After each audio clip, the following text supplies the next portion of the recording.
Scotland edged Wales 26-23 in a gripping Six Nations encounter at the Principality Stadium in Cardiff.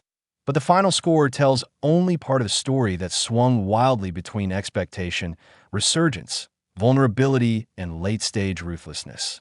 What unfolded in the Welsh capital was a classic championship potboiler, a match that seemed destined to produce an upset before Scotland's experience and individual brilliance ultimately snatched victory from the jaws of defeat. A script flipped, then rewritten again before referee Matthew Carley blew the opening whistle beneath the closed roof in Cardiff. The mood around Welsh rugby was bleak. Wales had conceded 50 points in each of their opening two fixtures of the 2026 Six Nations and were carrying the weight of 13 consecutive championship defeats. Few observers gave them any chance of halting that slide against a Scotland side fresh from lifting the Calcutta Cup. Yet if the rugby world expected a formality, someone forgot to tell Dewi Lake and his teammates. Wales exploded out of the blocks with an energy and abrasiveness absent from their earlier performances. There was no sign of a side burdened by losing streaks. Instead, they played with the defiance of a team desperate to reclaim pride at their spiritual home. Discipline, however, threatened to undermine that ambition almost immediately. Joe Hawkins was sent to the sin bin just 4 minutes into the contest, continuing a worrying trend that has plagued Wales throughout the tournament. But rather than fold, the hosts responded with purpose.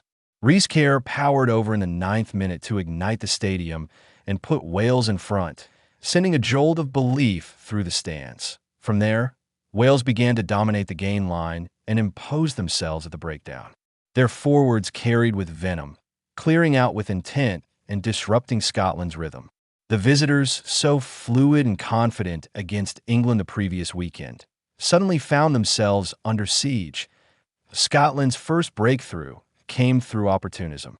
Kyle Stein capitalized on space out wide to cross in the corner, though Finn Russell's misconversion ensured Wales retained the lead. Josh Adams soon extended that advantage, and Sam Costello's assured boot, first with the conversion and later with a penalty, stretched the margin to 17-5 by halftime. The Principality Stadium rocked as if it were 2013 again. For the first time in months, Welsh supporters dared to believe. Belief surges, and Scotland wobble. That belief only strengthened after the restart. Costello added another penalty on 47 minutes, pushing Wales 20-5 ahead. Even more impressive was the defensive stand that followed. Scotland launched wave after wave of attack, stringing together 26 phases in a relentless assault on the Welsh line.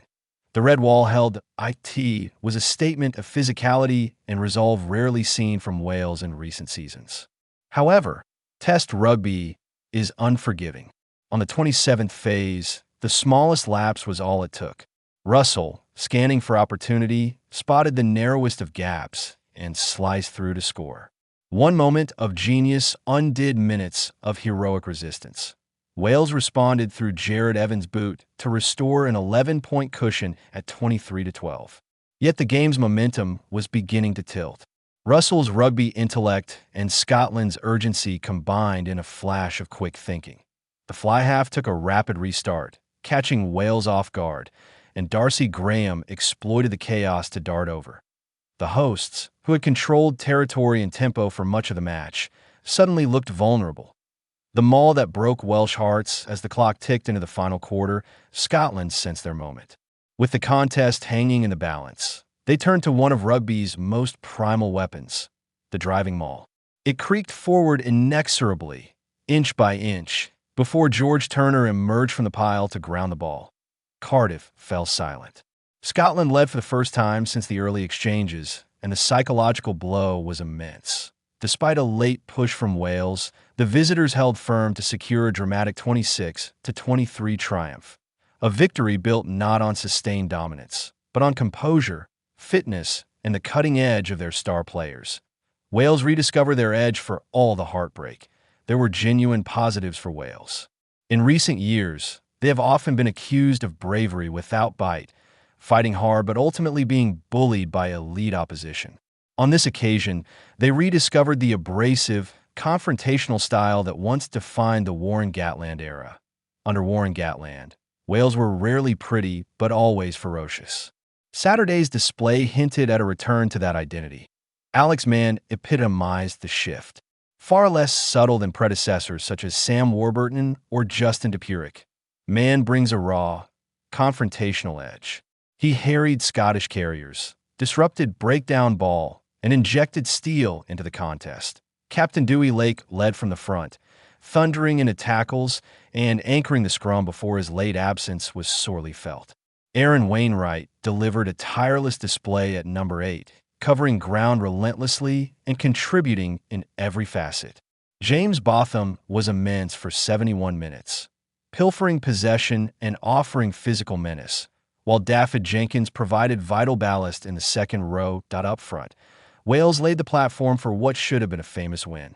Costello's accuracy kept the scoreboard ticking, but it was the grunt work, the scrummaging, mauling, and breakdown intensity that gave them control. The lingering question is whether this performance signals genuine resurgence or merely a fleeting flicker of resistance in a prolonged slump. Scotland's growing expectations while Wales grapple with revival. Scotland face a different challenge. Expectation. After reclaiming the Calcutta Cup, head coach Gregor Townsend suggested supporters would have something to smile about for a year. The comment drew criticism, notably from England veteran Courtney Lawes, who implied it reflected a mentality satisfied with beating England alone. That accusation may once have held weight, but modern Scottish rugby aspires to more.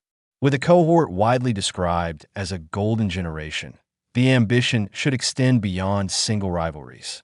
A triple crown, a championship title, perhaps even a Grand Slam.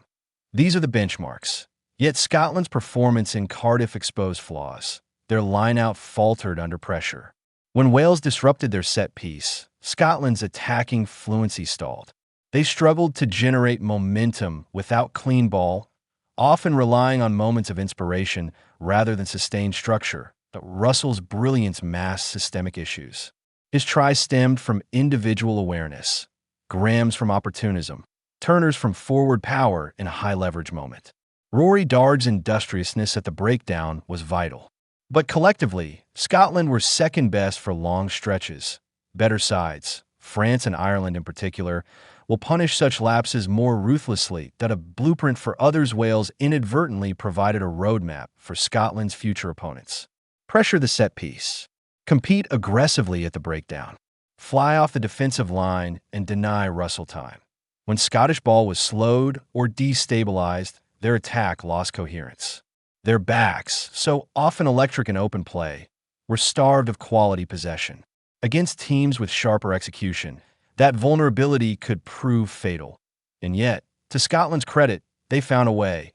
Elite test sides are defined not only by dominance, but by resilience. In hostile environments, under scoreboard pressure, they summoned clarity. Scotland did just enough. The Six Nations' unpredictability factor beyond the result itself. The broader narrative of the 2026 Six Nations continues to twist and turn. France dismantled Ireland in a stunning display. Italy toppled Scotland in Rome. England beat Wales as expected, only for Ireland to roar back with a record-breaking win at Twickenham. Cardiff nearly produced another seismic upset. The championship, once criticized for predictability, has rediscovered its chaos as attention shifts to Lille for the next fixture. The sense lingers that further shocks await. Momentum is fragile. Reputations are temporary. Each weekend rewrites the script. Final reflection: Scotland will celebrate the victory, and rightly so. Winning away in Cardiff, especially after trailing by double digits, demands nerve and fitness. But celebration must be tempered by introspection. Aspirations of titles require consistency, not escapology. Ultimately, this was Six Nations rugby at its most compelling, raw, unpredictable, and emotionally draining. Scotland escaped with the spoils. Wales reclaimed pride, but not points. And the championship narrative, already rich with twists, grows ever more enthralling.